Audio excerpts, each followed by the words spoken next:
Okay, he's responsible for building out Risk.io's predictive analytics functionality and has been selected to speak at some of the top information security events on this topic. And he'll fill you in with a little bit more about himself. Welcome, Michael Roytman, everybody. So in all seriousness, if anybody here is not interested in metrics or vulnerability management, this is your chance. You should leave. That is what this talk is about. At a higher level, this talk is about automation, not just in security, but in IT in general. And we get pretty specific. I pull out a data set of about 150 million live breach events. So by breach events, I mean technical exploitations that are successful of a machine, not necessarily loss of data. And I'll use those to analyze what makes a good strategy, what makes a bad strategy, and how do we determine what's good and what's bad. So I dropped out of a PhD in game theory, and I've been working at Risk.io doing kind of descriptive and predictive analytics for some time now. And this is essentially what I've learned in that time. This is by no means the Risk.io product. This is just the data that we get from users, which is tons and tons of vulnerability scans from Qualys, Rapid7, McAfee, all over the place. And I can correlate those together and look at them in the aggregate. It's around 250 million live vulnerabilities across 1 million assets. And then the other data set that I have is a bunch of threat intelligence partners, and that's the breach events. So let's get started. So anybody take an Uber here? Anybody take Ubers usually? So why do you prefer an Uber over a cab? They're a lot faster, and I can tell exactly when they're going to arrive, and I know who it's going to be. Right, those are perfect answers. Those are like the metrics as to why Uber is more successful as an enterprise than a taxi service. Because if you think about it, in 2005, a taxi was really good at their job. They had metrics like average driver or runtime, number of pickups per day. They would optimize those. Those people weren't dumb or bad at their jobs.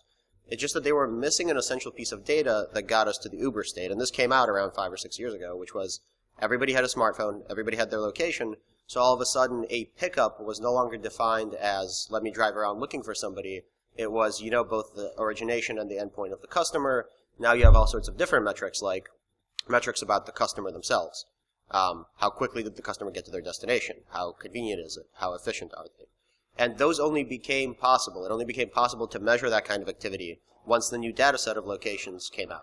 And I think in security we're at the same kind of juncture, where we have been doing a really good job with the data that we have, but all of a sudden there's an explosion of new types of data, namely exploitation data, successful exploitation data from IDS logs and from vulnerability scanners. And we're not using that data to guide strategy or to guide prioritization of vulnerability management. And the end result is that attackers are just better at automation. They're faster. They don't have bureaucracies to deal with, and they use all the data they have at their disposal. Namely, the data that they use is they know when they are successful, and they continue to undertake those attacks. So, data dump number 1. This is 100 million breach events over 2014. They're all sorted by CVE. The size of the bubble is the amount of breaches on that particular CVE. And let's stop here and define what a breach is in my world. A breach is a technical successful exploitation. And I get those one of two ways. Either a machine exists and an IDS picked up an exploit signature. That exploit signature was fired off against the machine. There was no mitigating control. And from a separate data source, I know that at that timestamp, there was an open vulnerability corresponding to that exploit on that machine. So it was hit. It was successfully hit. Now, did they steal a PDF of the lunch menu of a Subway shop? I don't know. But that doesn't really matter. That allows me to train the base rate probabilities of exploitation across all the CVEs and figure out which ones are being used successfully and being used successfully time and time again over time. And when you look at that, two patterns emerge really clearly. The first is that only a small subset of those CVEs, and there's more on this in this year's Verizon DBAR, it uses the same data set. Only a really small subset, about 20, account for something like 99.9% of the breach volume.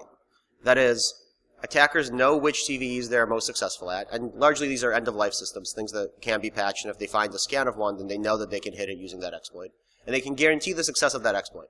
So they're measuring how well they're doing when they're firing off those Metasploit modules against people, and they continue to time and time again use the ones that are successful. The second thing that becomes really apparent is if you look at the numbers here, all of them are over a year old. I think only Poodle is the kind of newish one that has some substantial traffic. The rest are 2002, 2012, there's a 99 SMTP vulnerability in there, 2001. And that's because those exploits are stable, they're automated, and we know how they interact with the real-life threat environment. And by we now, I mean attackers. So attackers know when they fire off an exploit what defenses are possible, how that's going to perform in the wild. So that's why they continue to use those exploits. A less simplistic view of this would be to break it up by quarter, and the same pattern starts to emerge with a little variation in that they're changing up their tactics once in a while, but those two patterns still stay true. A small number of CVEs are responsible for most of the breach events, and most of them are pretty old. They're not Patch Tuesday vulnerabilities.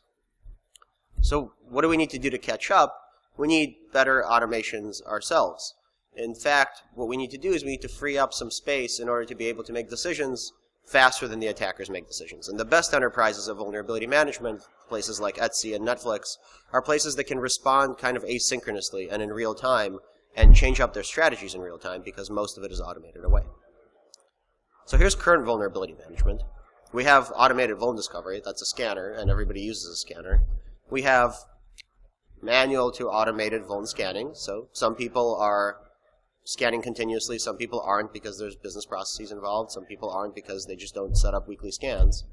We have really manual threat intelligence. And I say this, I have access to iDefense, iSight, Dell Counter Threat Unit, and I read those. That's my daily job. And all of those are reports typed up by people that tell you about the activity of something malicious. That's not automated in any way. That's not consumable. And to make it consumable, I go through horrible neurolinguistic programming exercises and find packages and try to mine out CVEs and figure out if that's related to this. That shouldn't be the case. That kind of threat intelligence, in order to be able to make decisions about vulnerability prioritization specifically, needs to be automated. And the last thing is kind of the correlation of all these things. It's that our prioritization and our scoring of vulnerabilities is incredibly manual. If you think about CVSS itself, CVSS 2 or 3 or 1, the way that we figure out a score is a vulnerability comes out, and an analyst at MITRE or NIST comes up with a description of that vulnerability. And some of that data is super useful, like what's the confidentiality impact or what's the integrity impact. But all of that is a point-in-time assessment done when the vulnerability is released. 6 months later, a new exploit might come out, or people might start using that vulnerability more often in a different fashion, and the score never accounts for that real-time threat environment. So how do we do that? How do we stop these manual processes? We need better data. We need better base rates for exploitation of vulnerabilities. That much is obvious. We need better exploit availability data. So Shodan does a pretty good job of mining exploit deep and Metasploit, and you can write some custom scripts, and I think just about everybody I know in vulnerability management has written some custom scripts around Shodan. It's not standardized in any way. But that's only a small piece of the pie. We also need the Black Hat exploit kits that have CVEs in them but aren't being reported out as this CVE is more important because there's a Black Hat exploit kit related to it that's being actively used and costs $100 to pop a system. We need better trends about which vulnerabilities are out in the wild, because if we think about what attackers are automating, they're scanning large systems, they're figuring out where they are vulnerable, and they're attacking the things that are most likely to be successful, that have the most of that type of vulnerability around them. If we can know that in general, the population of Adobe Flash vulnerabilities, this one particular version is the one that has the most vulnerabilities out there in the wild, that's what attackers are going to be going after, because there's an incentive for them to attack the thing that will be most successful time and time again. We need better breach data itself. So every year we look at the Verizon DBIR, and every year we think, well, there are these types of attack vectors, and these things are hacking, and these breaches were really bad. But how did they get in is a question we rarely ask, and it's a question that we might ask at the individual business level and answer for ourselves, but globally, very few people are undertaking figuring out what is causing those breaches and whether there's a repeatable pattern that we should be defending against before we move on to the more targeted attacks. And all of this really comes down to we need better metrics. So metrics is this nebulous word that people use to say you do analytics or you know the maths. In reality, metrics are just ways to turn decisions into numbers. Metrics a good metric should be a guide for decision support. Sometimes you might have a bad metric, sometimes you might have a bad decision, but that metric should be able to measure how good your decision was, how bad your decision was, and you should be able to base your decisions on that. Specifically in our context, I mean, do I fix this vulnerability or do I fix this vulnerability with my limited resources? So a good metric, and this is contentious, and we should have a Q&A about this. People can ask and we can debate it out. my contention here is that a good metric is just an objective function for automation. That is, a good metric is a solution to a problem that can be solved with data and numbers, but hasn't been solved yet. So the reason that you're coming up with the metric is because you want to be able to make some kind of decision time and time again based on something repeatable and quantitative. And as soon as you've done that, that means you can write a script about it that will make that decision automatically. And if you can't, you have a bad metric. So what makes a metric good? Let's take a step back and look at what makes a metric bad. Here are two vulnerabilities. This is from the release date of Heartbleed. Each of those circles represents a time bucket of about 3 hours. And in that time bucket, how many successful exploitations on that vulnerability did I find? So for Heartbleed, the size of the bubble correlates to the volume of breach exploitation. And that gap is bad code writing. It's not. It's missing data. It's not. Actually, nobody was exploiting Heartbleed for a month. So you can see that at the beginning, Heartbleed is attacked once or twice every 3 hours. Maybe I'm tracking 10 exploitations. By the end of it, a couple months out, reverse Heartbleed comes out, and I'm starting to see dozens of exploitations, hundreds of exploitations per hour. If you look at Shellshock, which is a CVSS 10, compared to Heartbleed, very few exploitations as soon as it comes out, and this makes sense because they're still ramping up their ability to exploit that vulnerability. If we zoom out a little bit further and take a look at Poodle's release, instantly, as soon as Poodle was released, everybody's popping this thing. It's because it's super easy to exploit. Now, look at the CVSS scores for those things. Poodle and Heartbleed are below CVSS 5. Shellshock is a CVSS 10, but it pales in comparison to the breach exploitation traffic. And that's because CVSS is not accounting for that real-life threat environment. It's describing the vulnerability. It's not telling you whether that vulnerability is actually being used in the wild. So this is all great, and these logos are awesome and easy to understand, but let's take a step back at not logoed vulnerabilities. So if I do a cluster analysis on the CVSS properties of Heartbleed, which is score under 5, information disclosure, integrity impact, and I look at other vulnerabilities that are similar to it, I find 4 that have impressively more live breach traffic time and time again. And these 4 are things that don't have logos that you don't think about. And this is essentially what we want our metrics to capture. We want our metrics to be able to find the Java runtime 2013 vulnerability that is constantly being hit in this data set and not prioritize something because it has a logo or prioritize something because its CVSS score is 10. Because in reality, when your scan data comes back, it'll tell you this is a medium or high criticality vulnerability. It'll tell you to ignore Heartbleed. And it won't tell you anything about CVE 2013, 24, 23 because it's CVSS 5. In reality, if you have that, you're probably getting hit on it constantly because everybody's scanning the internet and attacking it.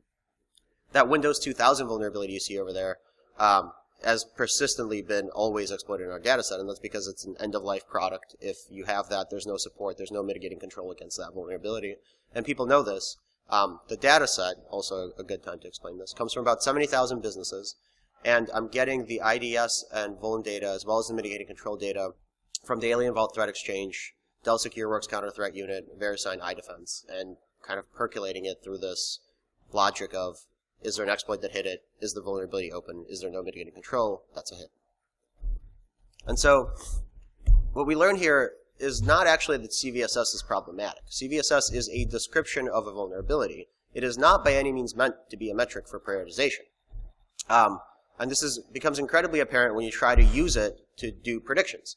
So this is a logistic regression of a CVSS score as predictive of the volume of exploitation on a vulnerability.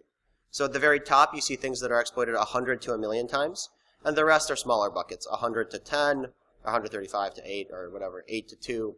And these are kind of the buckets that I've assigned and defined as, this attack is probably automated. This is probably running a Metasploit module time and time again. And the bottom ones are probably, these are targeted things. If in a data set of 70,000 businesses, I'm only seeing 1 or 2 successful hits on that vulnerability, that was probably a very targeted crafted attack. And so what's important to notice here is that if you look at the scores that predict large or low volume, the difference between those scores is like 0.3. That means that the granularity that CVSS tries to promise you in doing scan analysis is non-existent. At best, you tend a little bit more towards being able to pick up on the stuff that matters.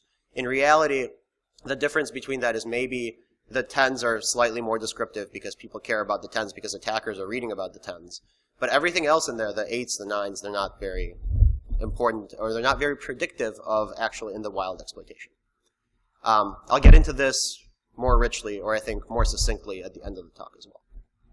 The reason for this is that attackers, is this working? Is this working? Yes. Is that attackers change their tactics daily. So what you're seeing here is a snapshot of that same data, but represented in a different way. This is 3 months, week over week, of that attack data.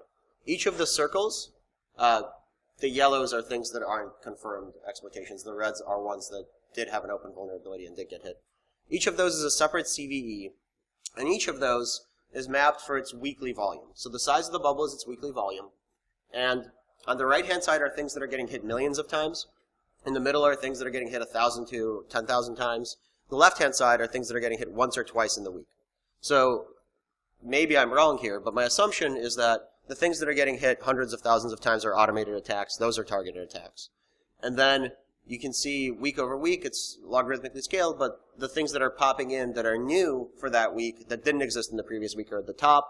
And then the things that are dropping out that were attacked the week before but not are at the bottom. And what this really just shows you is how much it changes. So like some automated attacks consistently stay automated. And that's why that first graphic I showed you displays the kind of tendency of the Pareto law distribution of most things. Only 20 or so things account for most of it.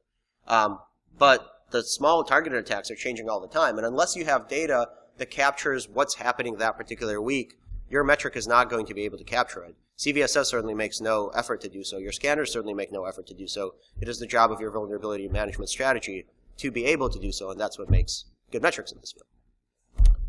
So what defines a good metric? It's good data. But I don't think that's enough. That's right. So which of these assets is more secure? Question for the audience.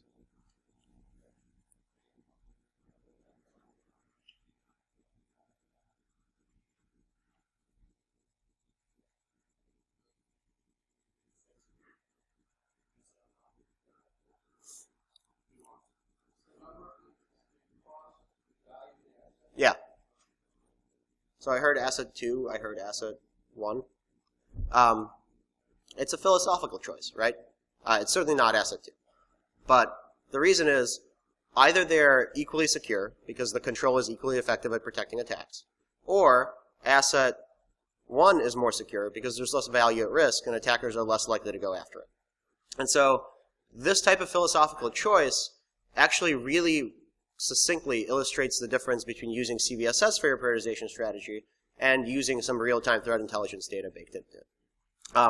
Here's the difference. CVSS is not describing the outside threat environment that the asset exists in. When you use a metric that incorporates, say, the value of the asset or some intelligence about what's happening in the real world, you're saying, I suspect attackers will behave a certain way. And there are these two types of metrics. This, and I have a bunch of references at the end, this is by no means for security. This is just like metrics in general. Biostatisticians use this all the time. There's a type 1 metric and a type 2 metric. I don't know why I made these pop up separately. Type 1 metrics are metrics that exclude the real-life threat environment. They're metrics like CVSS, and they're actually super useful because you control the occurrence rate of something. So there's, I don't know the names, but there's a bunch of good startups now that are kind of simulating phishing emails, and they send them out to your entire enterprise.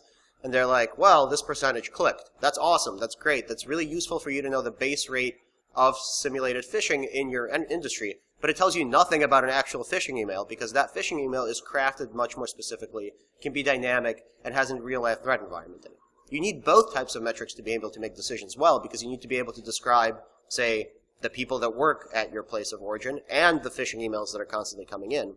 But you need to supplement it with a type 2 metric, which is in interaction with the threat environment. It describes the rate of undesired events. So kind of the gaps that I've showed you between Heartbleed being a 5.0 and it being exploited a lot is exactly that. On a type 2 metric, Heartbleed is super important because everybody's attacking it. On a type 1 metric, if we exclude the real-life threat environment, it is not that important. It is just an information disclosure and nobody cares about it. When you combine those two metrics, you're finally able to make a good decision about whether or not you should remediate that vulnerability over something else. And so I posit that we're in a space where we can now get type 2 metrics. We already have the type 1 metrics, and we can combine the two to make some good decisions. Yes?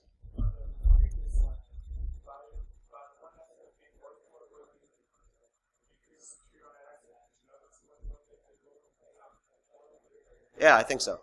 I mean, so you have the same controls protecting a golden duck and a normal duck. You probably want.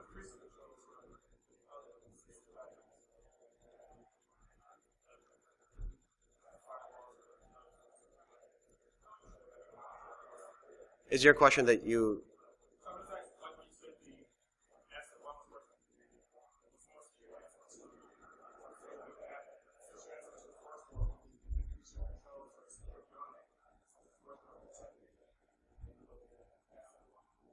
Yeah, I mean, I would have 10 different controls on asset too.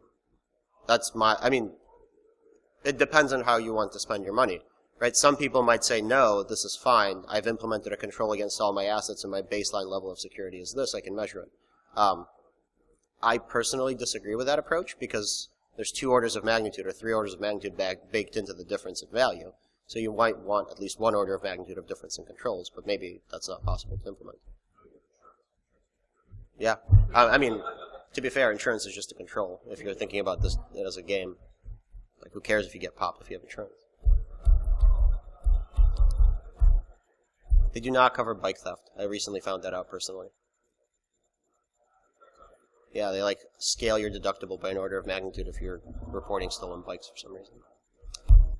So there are some really good scientific definitions of what makes a good metric. Not in security, in like the world of statistics and biology. People have metrics that they think are good. Metrics need to be bounded, meaning that you need to be able to have an end and a start to the metric. If you don't have an end and a start, you can't make decisions because that decision could, there's no difference between something that's at infinity or at 100,000 if your metric has no bound. They need to scale metrically. And what that really means is that the difference between a CVSS 8 and a CVSS 9 needs to have an explanation that I can put in words, and I don't think any of us can.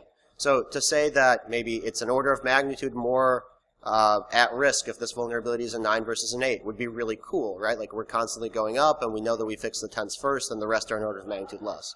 That's just not true in that metric. To say that it's 1 point more or 10% more at risk would also be really cool, but that's not true. So what we really want to do is we want to design metrics that have meaning between the differences in their numbers, right? So it can be on a scale of 0.1 to 0.2 as long as you can tell me what each one of those decimals in between is actually indicating about the thing you're describing. Objective, valid, and reliable are really scientific terms. So it's about function bijections and surjections. If you put in the same data should come out. If the data is, if there's 2 different data points that are describing different things, they should pump out different things. And they should repeat time and time again. They should pump out the same thing if you're inputting the same data. Context specific is a strange one, but essentially it means your metric should be describing something, should be describing the action. It's like the difference between what I said. CVSS is not a bad metric. It's just not a metric for prioritization. It was never intended to describe your decision-making calculus of this vulnerability or this vulnerability. I'll show you an example of a metric that's really stupid and simple, but is one that is context specific to making a decision, and it'll become apparent. And number 7 is one I tacked on myself, computed automatically, because we live in a world where we want to be faster than attackers, and if those metrics aren't computed automatically, the volume of decisions that we have to make is far too big for these metrics to be any useful. Case in point being, I buy the iDefense feed. It's a really great feed. If it's not automated, if I don't have scripts running on it that are pumping out data, I can't consume it because there's just me, and I can't keep reading hundreds of files every day. So here's a metric, and we could make this an audience question as well. Here's a metric that we use all the time. Is this metric a valid, good metric? Is this a metric that you should use for decision making? Mean time to incident discovery. The next slide will give my answer, but anybody want to take a stab at this one? You don't even have to think about these things. Just tell me, do you use this in your incident response? Is this something that you use to, grade your incident responders or your enterprise?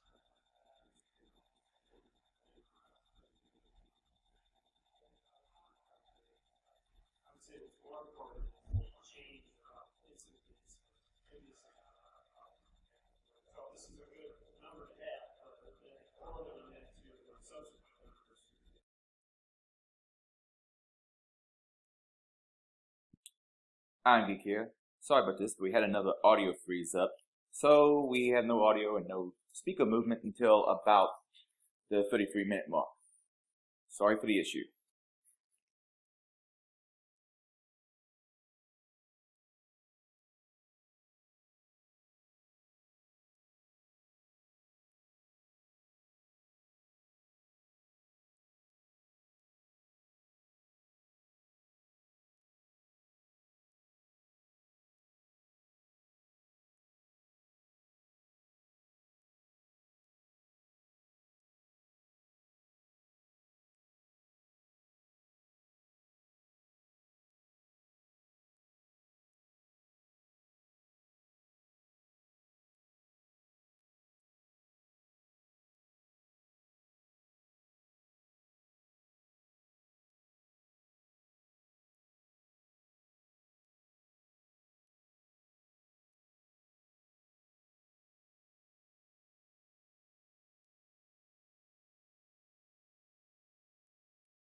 hit this many times.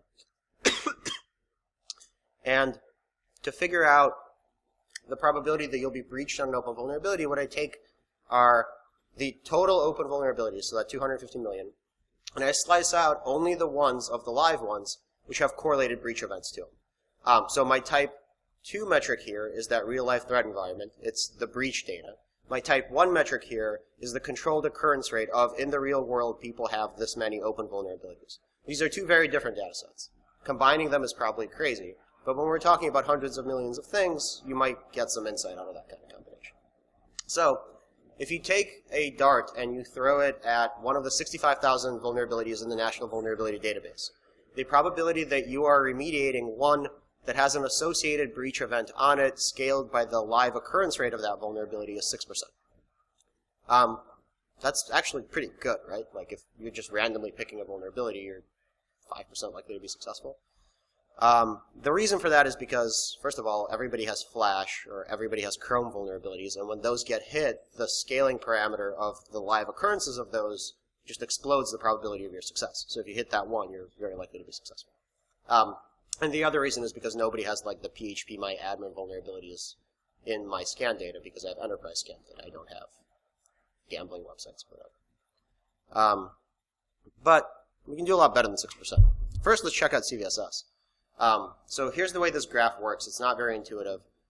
Say you pick one of those values. I'm sick as a dog. But we're going to get through this. There's 5 more slides.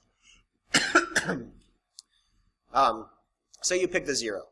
What this graph says is, if I pick vulnerabilities that have a CVSS score of 0 or above at random, what's the probability that I'm successful in remediating a vulnerability that has an associated breach event? And everything is 0 or above, so that is the 6% that you saw earlier. It's 6.2. If you pick everything that's 1 or above, so you're slicing out the zeros, or 2 or above, you're slicing out the 1s and the zeros, that kind of stays constant until you hit 5. And it goes up a little bit. So the kind of, in fraud detection, you'd call this a false positive, false negative rate. There's a cutoff rate at which like it makes sense to undertake the action. And that is 10 here, right? If you're just remediating the 10s, you're about 12% successful. You're twice as good as random.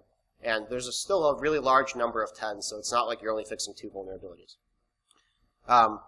In reality, that cutoff is done as like a round, so the 9.5s don't enter into that, nothing of that sort. The 9s are also fairly good, right? It's 9%. It's like a 50% increase over random. So what this tells you, take a step back, is that only fixing the critical stuff, the stuff your scanner tells you, which is 8 and above by every scanner's definition, is not actually all that much better than random. You're at the average of 8, 9, and 10, which is what, like 9%? But if you're fixing only the 10s, that's a really simple, basic step that you can take to increase the efficiency of your program. I guarantee you there's no chance everybody has every 10 remediated. I have seen hundreds of scan data from fancy enterprises, and all of them still have CVSS 10 vulnerabilities out there in throws. But what this also tells you is that CVSS is kind of binary. It's like at the top of the scale, we know that stuff is significant at identifying stuff that's likely to be breached. But the rest of it is a crapshoot. The rest of it isn't really that descriptive of a decision in any way. And I've been saying this analytically, but this is a kind of empirical proof of the same thing. So, is my crazy Metasploiter not metric any better? And the answer is yes, it's a hell of a lot better. CVSS 10 does twice as good as well as good as. Right? If you pick a vulnerability that has an entry in Metasploit DB, randomly, just throw a dart at it, then the probability that you're remediating something that has associated breach events on it is 17.5%. It's way better than CVSS 10. It's a lot better than random. The reason for this is really simple. It's that metric is descriptive of a property of a vulnerability that actually correlates to it being exploited, right? It has an exploit that is maybe a proof of concept, but it still exists. Chances are you're going to hit something. If you randomly pick a Metasploit vulnerability, you're at 27.5% chance. And if you take the intersection of the two, that is, first somebody reported a proof of concept or really maybe a stable exploit, then that was turned into a Metasploit, you're at a 36% chance of remediating something that has an associated breach event in it in the past year. And this is empirical proof that a valid metric is better decision-making calculus. It's also empirical proof that if you just think about what it is that you're trying to do, which is stop the likelihood of breaches by remediating some vulnerabilities, then you should pick factors that are descriptive of it and not trust your scanner randomly. That's it. we have jobs if anybody wants jobs.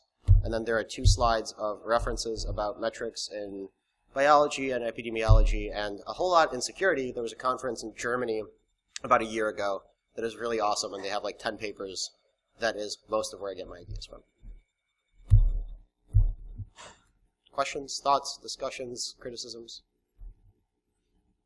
Do you want to go back, forward? I will post all of this stuff. Start with the Dan Gear full day tutorial, because that man is a genius.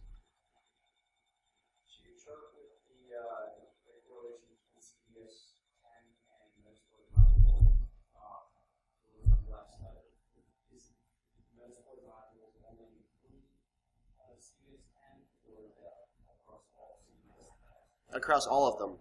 Really awesome question. A whole lot of them are CVSS 4, 5, and 7. The reason for that is not because there's something specific about 4, 5, and 7. It's because the way the combinations of CVSS factors fall onto the 0 to 10 map, those are descriptive of information disclosure vulnerabilities and access complexity low vulnerabilities that don't have confirmed exploits. But if you're finding it in Metasploit, it already has a confirmed exploit, so that's the thing that CVSS 10 is missing, I guess. And it's actually pretty evenly distributed between, if you just like look at Metasploit and score that distribution, it's pretty evenly distributed amongst 4, 5, there's a huge uptick, 7, there's a huge uptick, and then of course the 10's better as well.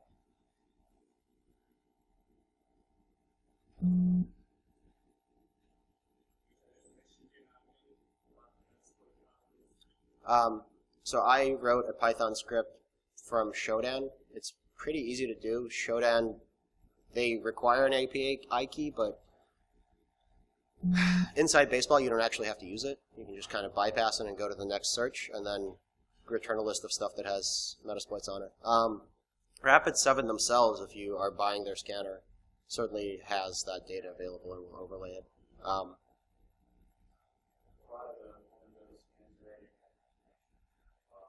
Yeah.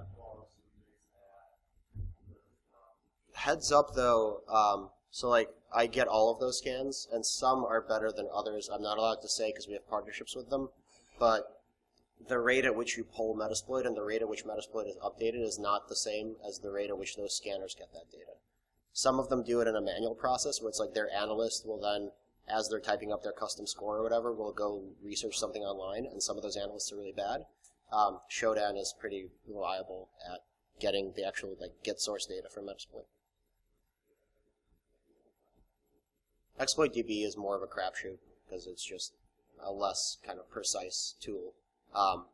It's very hard to tell whether or not the exploit in ExploitDB is actually being used or is one that can be used. But it's the presence of something there is also a great corollary to breach events.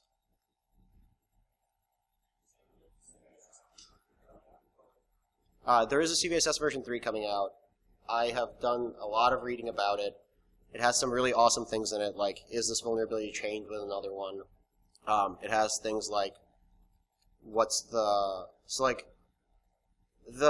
schema for it is a really good description of vulnerabilities, and it would be really awesome if we had that data, but in reality, and I've talked to the people that are releasing it, in reality there are 65,000 vulnerabilities that exist today that need to be backfilled for that data, for that to be useful in any kind of analysis, and they have no plans of doing so.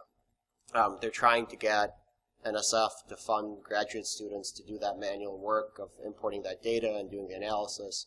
But if you're getting really cool new data about the 2015 vulnerability, but your scan's returning a whole bunch of stuff that doesn't have that data, it's not really useful in the decision-making context. The scores aren't any better, but the breakdowns of what goes into the scores have some really useful, really cool data in there.